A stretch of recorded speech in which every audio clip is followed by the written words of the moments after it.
As we get ready for the Cardinals versus Eagles matchup at home for the Eagles, let's look at some matchups, the opposing person or player to stop, as well as injuries and a list of other things. What's up, it's your boy Centron coming back at you with another analysis video, and I kid you not, that's what we're running. Eagles versus Cardinals, 5 matchups to watch. So this shouldn't be really too deep of a discussion, but let's try it for the sake of having one. All right, so the Eagles rushing attack versus the Cardinals depleted front.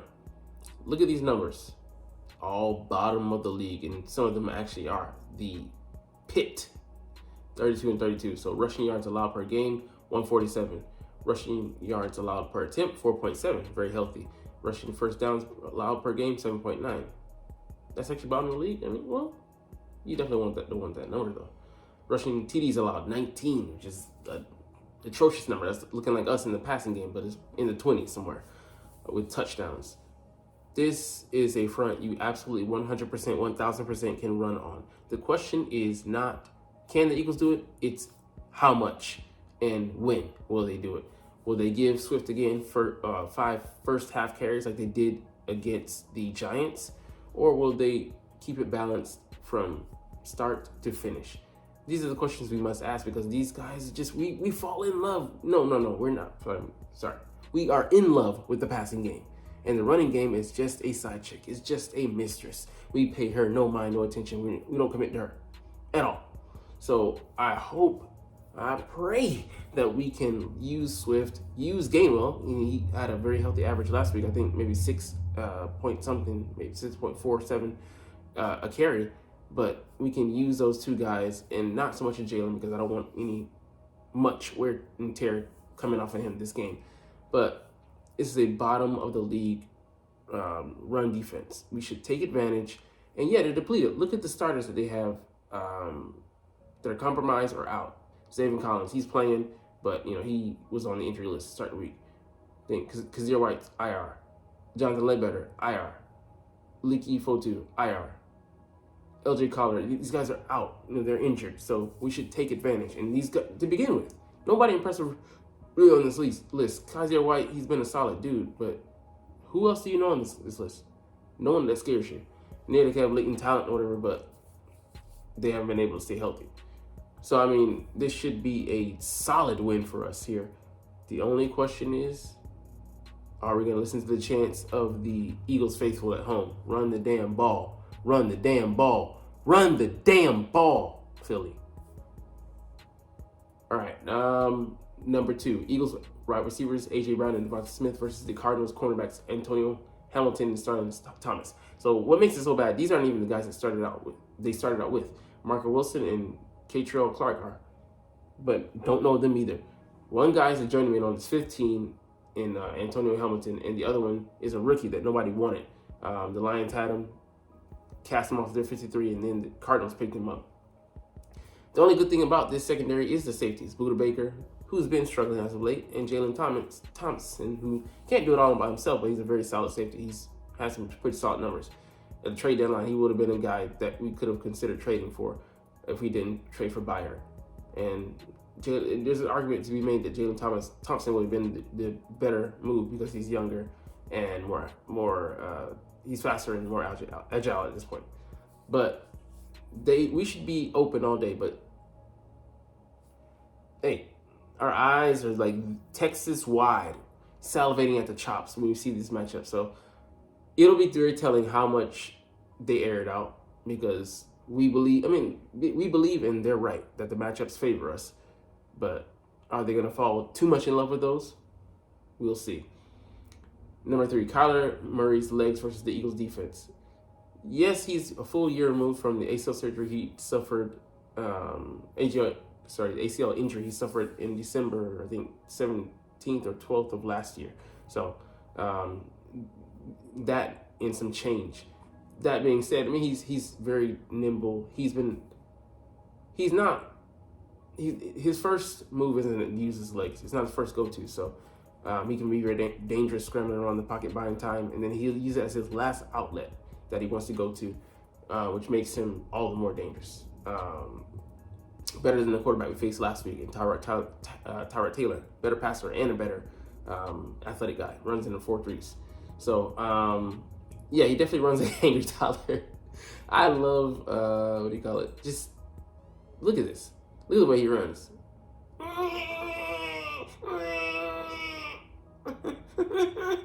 Don't beat my ass. I mean, so it's just hilarious. But he and James Conner, you could say I like in theory because I don't like them, hate them at this point because they're playing us. But the contrast they give to you, James Conner is a very patient runner. He can be explosive. He's athletic. He can pound the rock. Advertised by, look at his yards per carry average, 4.9. He's not a blazer, but he gets the job done and then something. And can catch off the backfield as well. He has some soft hands. So him and Kyler Murray can present problems. Cite case in point here. Josh Allen having a very healthy average against us, scrambling and giving us problems. So if we allow Kyler to give us those, might be in for a long day. We'll see if we spy him. We should play more zone and see how that worked out for us. Last week against non-threatening receivers, and they have some who they have speed, but they're smaller guys. They're not gonna out jump you for the ball and things like that. Their best, speaking on that, the Eagles number 4, the Eagles bigger corners versus the Cardinals small shifty receivers. Outside of Trey McBride, who offers size and he's less agile and less athletic and slower. These guys are all speed guys. This guy, fortunately, he's on IR, heel injury, so he's not going to play. But he runs a 4.27. Marquise Hollywood Brown, second in catches and yards, first in touchdowns. Crazy, but Trey McBride is leading them right now, and he's their leading threat. And the Eagles have struggled against tight ends this year, so we'll have to pay him, due attention. We could just bracket him, but I mean, these other guys, they should in theory be able to be held down in one-on-one coverage. We'll see. Greg Dortch, smaller receiver, slot guy, but he's got speed. Rondale Moore can also be a speed guy, gadget guy. He can work out of the backfield. Give them a mini dose of what the 49ers receiver, what's his name, Deebo Samuels offers. That versatility. We saw it also, was it last week? Or the week before that, but other players can do that as well. Yeah. I think it was Wan'Dale Robinson maybe last week. Somebody did it. Anyways, they on paper shouldn't be a big challenge, but we'll just have to watch how crafty they can be because they have their tools. It's a nice assortment when you add in Hollywood, who's not playing, of receivers who have speed. They don't have the size, but they do have the speed. They should be able to, in theory, spread you out, but the Eagles should have these matchups covered. And I do like Keely Ringo, but he'll be tested this week. It'll be interesting to see how he keeps up with the quicks of these guys like Dortch and Rondale Moore. And how we handle the tight end, because he's the biggest threat that they have. And finally, coming here to where the Eagles might go feasting. All right, we have some first-round picks and the bookend tackles, DJ Humphries and Paris Johnson, their most recent 6th overall pick. He was linked here to Philadelphia, and we were going to pass on him. We were always looking for the big play in the D tackle, Jalen. So, Jalen Carter. But he has talent. He can be flipped over, so we'll look to Reddick to, school him, teach him in the NFL ways. So that should be a win for us. Right guard, he's solid. But so it'll be an interesting battle with him all day. Center and left guard, they're just guys out there. So they should be able to be had. We'll see if that's Fletcher's side or ends up being Jordan Davis when he switches out, as well as Milton Williams going up against him. Looking for him to more slice and dice in the run game. But DJ Humphries, Sweat, it should be a matchup. Sweat should win on paper. And according to something he said, he's been doing his job this year. Sweat, that's up in the air. Actually, I would say no, sir. But we should be able to do this. But as of late, we've been stale as hell. 2 offensive lines that were poor over the past 2 weeks. They gave up a ton of sacks, 76 league leading with the Giants last week, and we only had 1 sack, and that was by linebacker Shaq Leonard. And the previous week before that, Seahawks, only 1 sack as well. So we got to get on it, man. Playoffs are right around the corner. we'll see how it shakes out. But we should win in the matchups. But you know, you can never say give a definitive yes with this Eagles team. All right, next up, Eagles Cardinals game preview. 5 questions and answers with the Week 17 enemy. So let's think from the Cardinals' perspective, or see things from the perspective at least. All right. Love the fro. Just had to say that. Anyways, question number 1. If you had to give out a letter grade for the job Jonathan Gannon has done as the Cardinals head coach, what would it be and why? They gave him a B minus, a D on the results. I'd say, let's see. You know, he's done the best with what he could, but, you know, some of the results could have been better. But they're one of the more talent-poor teams in the league. And there's only so much you can do with you're just so much far behind. When you know that far behind, you're you know, number 1 is winning the division. You aren't going to do that with San Francisco, the Rams being in the same division as well as the Seahawks. So that was out of the question. And then, you know, just like I said, you can't do much with guys who are just good enough to not get you destroyed every week, but they don't have the talent level of you know, of their contemporaries, so they're apt to make more mistakes. They don't have the experience, and they're just at a certain level you tap out. Certain things you just can't do. You have to accept that, your limitations. They're a limited team, you know. And the Eagles are superior, so in talent, on paper, so they should be able to dominate. Whether they will, that has to be yet to be seen. Number 2, to what extent has Kyler Murray's return made a difference? I'd say it's pointing the arrow up, but it hasn't been by much because, like I said, he doesn't have much talent around him. His number 1 receiver is on IR, so he has to rely on the guys, you know, behind him. And yes, he might have some trust. I think he has a level of trust with Rondale Moore, Greg Dortch, but in Trey McBride, he's been his go-to as of late. But there's only so much you can do when, like I said, the guys that are across from you are better, and they're not gonna, in theory, give you time. I mean, this Eagles team might be able to give you some more time, but the best thing they can do is mix it up, run pass, and schedule some runs for him, and try to keep this Eagles defense off balance and take advantage of their weaknesses, abuse that youth that they're putting out there on the table. Number 3, what's one matchup that you think favors the Cardinals in this game?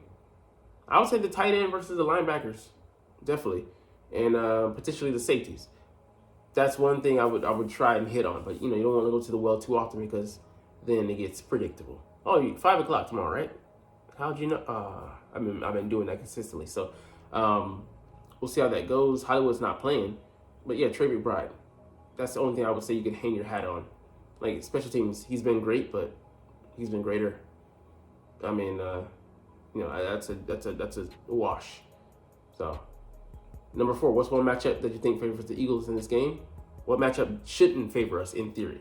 Like I said, Trey McBride, they have him, but we should be able to focus in on him, corral him, box him in, diamond him in, or however we want to do it schematically. But we should let, you know, a tight, especially not a tight end, not a Kellen Wilson 2, or a damn it, what's his name? 49ers tight end that went to Washington as well. Vontae Davis's brother, Vernon Davis. Not a Vernon Davis, so shouldn't be able to beat us. But you know, stranger things have happened. If we're not putting subs out there at some point, something has gone wrong. All right, let's get into a couple of things. The Eagles' opposing player to stop. You could say, I mean, like, hey, we got to stop this guy because he knows us very well, and just as much as we know him. But he's implementing schemes a little bit differently there, and I would say he has more of the advantage on the scouting report. I don't think it matters because the talent doesn't make up for it. He doesn't have the players to execute the things that he wants to do there in Arizona. But for me, it would be Kyler Murray because he can put us in hell, literally, by using his athleticism to get first downs. I mean, keep the chains rolling. I would say that's their best approach, to roll with the ambiguous to the Eagles plan and try to beat us at our own game. Use the mobility to put us in a constant state of consternation what are they going to do? Because they're limited to what they can do as far as going downfield to their guys. They're not going to win those jump balls. Spread us out, try and make us defend every blade of grass, and put their players like Greg Dortch, try to get him one-on-one like they did on Blankenship last week. Try to get some matchups. So play those as much as you can, and then try and run the ball and see if the D-line is up to the challenge and the linebackers up to the challenge of stopping them. Because we want to stop the run with our front seven. We don't want to really commit any extra people into the box so we can play, in theory, probably Matt Patricia to our safety. But, I mean, that's maybe his predecessor, Sean Desai's formulaic approach. We'll see how Matt Patricia tries to solve this puzzle. But it'll be an interesting chess game between offense and defense. All right, here. Eagles roster moves announced ahead of Cardinals game. This man is back. Beard looking like mine. Avonte Maddox was officially activated off of IR, so he's going to give it a go. Probably going to be on a pitch count and rotate in with Robbie. Robbie's been playing well. I don't see him coming off the field as a starter. He could relinquish that later, but Avonte Maddox will have to play out of this world for him to do that. And coming off an injury nonetheless. So him being on a pitch count works well. And then I'd love to just see him be there and focus Eli Ricks and Keely Ringgold just purely on the outside. So they can just man the inside and just have those guys there. In a pinch, Avonte can play outside as well, and safety as well. So he has that versatility. Linebackers, Brandon Smith was elevated again for the second time. He has one more, and you have to add him to the roster or not. But yeah, guys dealing with injuries. We have a guy we'll get to in a second, but yeah, we need linebackers. We only have, well, 3 to 4, 3 maybe, including him. That'll be on the active roster this coming Sunday. And then Albert O going to IR with a hamstring injury. I'm like, bro, it was awfully convenient, but works. And then, he'll have to miss 4 games. So this game and then the next 3 playoff games. So he'd be active for the Super Bowl. So pretty much he's probably out for the year. I'm not saying we won't make it, but we wouldn't be apt to rely on a player we haven't all season anyway. So he's kind of a non-factor. All right, the last thing we'll get into today is the injuries. So there are some updates late here. So really on the Eagles side, come on, article, work with me. Zach Cunningham downgraded to doubtful, so I doubt that he'll play, no pun intended. But, save this guy up, for the playoffs. If he can't go next week as well, I just give him that week off. We did fine with Ben Van Sumer and Shaq Leonard. And Nicholas Morrow limited. It'll be interesting to watch. He has no injury designation, but will he play or not? And then Albert O being downgraded out with that hamstring. Awfully convenient. I don't think there are any changes to the Cardinals side. We'll just take a look, get in there here and see. Nah, nothing, but hey, we should win this game. But like I said, season 4B is coming out of Stranger Things, and it will happen. Anyways, like I said, we're done. But hey, I love making these videos and love talking about the Eagles. So we'll get up out of here, slide up out your face, out your DMs. That's for your girl. Anyways, like I said, we'll chunk the deuces, but as always, it's fly, Eagles, fly, and let's motherfucking go. Like, comment, share, and subscribe if you like. Thanks for watching. Check me out at Centron Anime, Centron Life, or Centron Laughs, or other social media.